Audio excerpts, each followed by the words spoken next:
Hello everyone, welcome back to my channel. ఈరోజు మన ఛానల్లో రెసిపీ ఏంటంటే ఈవినింగ్ టైం టీ టైంలో అయితే అందరూ ఇష్టంగా తినే బన్స్ అయితే ఇంట్లోనే ఈజీగా ఓవెన్ లేకుండా కేవలం ఒక ఇడ్లీ కప్లో అయితే చేసి చూపించానండి. చాలా చాలా ఈజీగా చేసుకోవచ్చు. ఇక టేస్ట్ విషయానికి వస్తే బయట కంటే ఇంకా టేస్టీగానే ఉంటుందండి. ఎందుకు అంటే మనం ఇంట్లో అంత మంచి ఇంగ్రీడియంట్స్ వేసి చేస్తాం కాబట్టి రెసిపీ అయితే సూపర్ వచ్చింది. మీరైతే ఫుల్గా వీడియో చూసేయండి, ఎక్కడ స్కిప్ చేయకుండా. స్పాంజీగా భలే వచ్చింది. ఇక రెసిపీ అయితే స్టార్ట్ చేసుకుందాం. దీనికోసం అయితే ఒక మిక్సింగ్ బౌల్ తీసుకొని 1/2 కప్ వరకు పాలను వేసుకోండి, గోరువెచ్చని పాలను వేసుకోండి. అలాగే నెక్స్ట్ అయితే ఒక చిన్న మిక్సీ జార్ తీసుకొని ఒక 3 స్పూన్ల వరకు పంచదారని వేసుకొని దీన్ని పౌడర్లా చేసుకోండి. ఇలా పౌడర్లా చేసుకున్న దాన్ని ఒక 3-4 స్పూన్ల వరకు వేసుకోండి. మీ టేస్ట్కి తగ్గ వేసుకోండి. బన్స్ అయితే కనుక మరీ స్వీట్గా ఉండవండి, కాస్తంత చప్పగానే ఉంటుంది. నెక్స్ట్ అయితే నేను ఇక్కడ చూపిస్తున్నది డ్రై ఈస్ట్ అండి. ఏ కిరాణా స్టోర్స్లోనైనా దొరుకుతుంది. డ్రై ఈస్ట్ ఉంటే కనుక ఒక 1/2 స్పూన్ వరకు వేసుకోండి.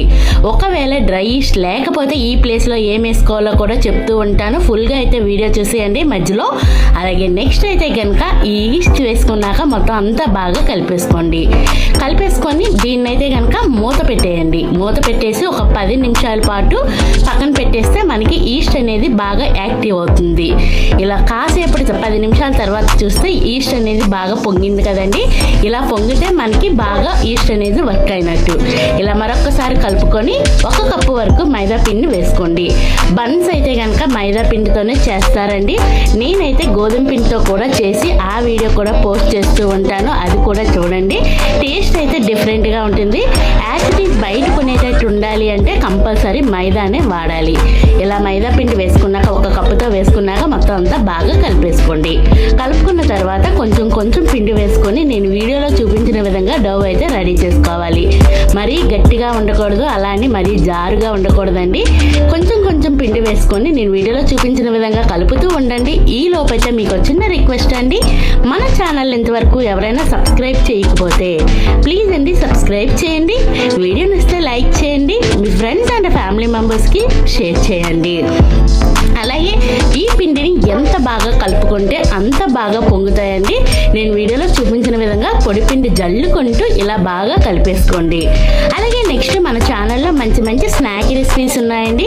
సింపుల్గా అయిపోయేవి, టేస్టీగా ఉండేవి మాత్రమే పోస్ట్ చేస్తూ ఉంటాను కాబట్టి మీకు టైం కుదిరితే కనుక మన ఛానల్ని విజిట్ చేసి ఆ రెసిపీస్ని అయితే ట్రై చేసి ఒక కామెంట్ అయితే చేయండి. ఇలా చూపిస్తున్నాను కదండి, ఈ విధంగా కలిపేసుకోండి. మొత్తం అంతా బాగా ఒకసారి కలుపుకున్నాక ఏదైనా ఒక పెద్ద బౌల్ తీసుకోండి. బౌల్ తీసుకొని ఆ బౌల్లో కాస్తంత ఆయిల్ వేసుకొని ఆ బౌల్ అంతా ఆయిల్ స్ప్రెడ్ చేసుకోండి. ఎందుకు అంటే ఈ డవ్వు అందులో పెట్టేసుకుందామండి. ఈ డవ్వు అందులో పెట్టేసి మొత్తం పైన ఆరిపోకుండా మరి కాస్త ఒక 1/2 స్పూన్ వరకు అయితే ఆయిల్ అప్లై చేసేయండి. అప్లై చేసేసి మూత పెట్టేసి పక్కన మరొక 10 నిమిషాలు పక్కన పెట్టేస్తే మనకి ఈస్ట్ అనేది బాగా యాక్టివ్ అయ్యి బాగా పొంగుతుందండి. అది కూడా మీకు చూపిస్తాను. 10 నిమిషాల తర్వాత చూసుకుంటే ఈ విధంగా పొంగి ఉంది. ఇలా పొంగి ఉన్నదాన్ని మరొకసారి బాగా కలిపేసుకోండి. నేను వీడియోలో చూపిస్తున్నాను చూడండి, ఈ విధంగా కలిపేసుకోండి. చేతికి ఆయిల్ కానీ లేదంటే బటర్, నెయ్యి ఏదైనా అప్లై చేసుకొని బాగా కలుపుకుంటే ఇలా మధ్యలో లంప్స్ లేకుండా నీట్గా సాఫ్ట్గా వస్తుంది. ఈ విధంగా కలుపుకున్న తర్వాత నేను తీసుకునే ఈ పిండికి అయితే కనుక ఒక 4 బన్స్ వరకు రెడీ చేసుకుంటున్నానండి. కాస్త పెద్ద బన్సే చేస్తున్నాను. ఒకవేళ చిన్న బన్స్ చేసేటట్టయితే కనుక చిన్నగా చేసుకోండి. నేను ఈక్వల్గా ఒక 4 పార్ట్స్ అయితే డివైడ్ చేస్తున్నాను. వీడియోలో చూపిస్తున్నాను చూడండి. ఈ విధంగా డివైడ్ చేసిన తర్వాత ఒకదాన్ని తీసుకొని బాగా అటు ఇటు మరొకసారి బాగా కలిపేసుకోండి. కలుపుకొని పైనుంచి కిందికి ఫోల్డ్ చేసేయండి. వీడియోలో చూపిస్తున్నాను చూడండి, ఈ విధంగా ఫోల్డ్ చేసేసి కిందన కూడా మొత్తం అంతా అడ్జస్ట్ చేసేయండి. అడ్జస్ట్ చేసేసి ఒక ఇడ్లీ పాత్రలో ఉన్న 1 కప్పుని తీసుకోండి. ఒక ప్లేట్ని తీసుకొని ఆ ప్లేట్లో అయితే ఆయిల్ అప్లై చేసుకోండి. అప్లై చేసుకొని మనం ముందుగా రెడీ చేసి పెట్టుకున్న వాటిని వేసేయండి. వేసేసి ఒక కళాయిలో పెట్టేసి మూత పెట్టేసి ఒక 5 నుంచి 10 నిమిషాల పాటు పక్కన పెట్టేయండి. మళ్ళీ బాగా పొంగుతాయండి. 10 నిమిషాల తర్వాత మీకు చూపిస్తాను చూడండి. 10 నిమిషాల తర్వాత అయితే కనుక చూస్తే బాగా పొంగి ఉన్నాయి. ఈ విధంగా పొంగి ఉన్నాయి కదండి. ఇలా పొంగి ఉన్న వాటిని ఈలోపే నేను కళాయి పెట్టుకొని ప్రీ హీట్ చేసి పెట్టేసుకున్నానండి. మీకు టెస్ట్ కోసం అయితే చూపించడం కోసం టెస్ట్గా కొంత వాటర్ వేసానండి. వాటర్ వేయడం వల్ల బబుల్స్ వచ్చాయి కదా, బాగా ప్రీ హీట్ అయ్యి ఉంది. అలా హీట్ అయ్యి ఉన్న దాంట్లోని ఈ మనం ముందుగా రెడీ చేసి పెట్టుకున్న బన్స్ ప్లేట్ని పెట్టేయండి. పెట్టేసి పైనుంచి ఆయిల్ కానీ లేదంటే పాలను అప్లై చేయండి. ఇంకా మంచి కలర్ వస్తుంది. పచ్చి పాలైనా లేదంటే కాసిన పాలనైనా పైనుంచి అప్లై చేసేసి మూత పెట్టేసి కరెక్ట్గా 25 మినిట్స్ పట్టింది. 25 నిమిషాల తర్వాత చూస్తున్నారా భలే ఉన్నాయి కదండి.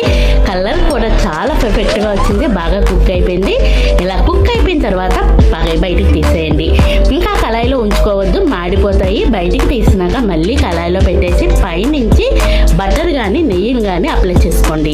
ఇలా నెయ్యిని అప్లై చేయడం వల్ల ఎంత మంచి టేస్ట్ ఉంటుందండి. చేస్తున్నప్పుడే స్మెల్ అయితే భలే ఉంటాయి. బన్స్ చేస్తున్నప్పుడే ఇలా మొత్తం నెయ్యిని అయితే అప్లై చేసుకోండి.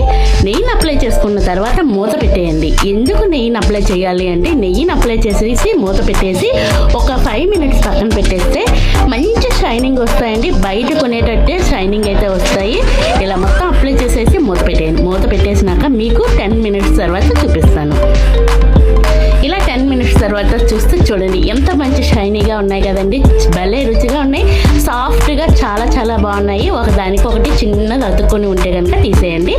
మనకి ప్లేట్కి అయితే అస్సలు అతుక్కోదు. చాలా ఈజీగా డీమోల్డ్ అయిపోద్ది. Ready to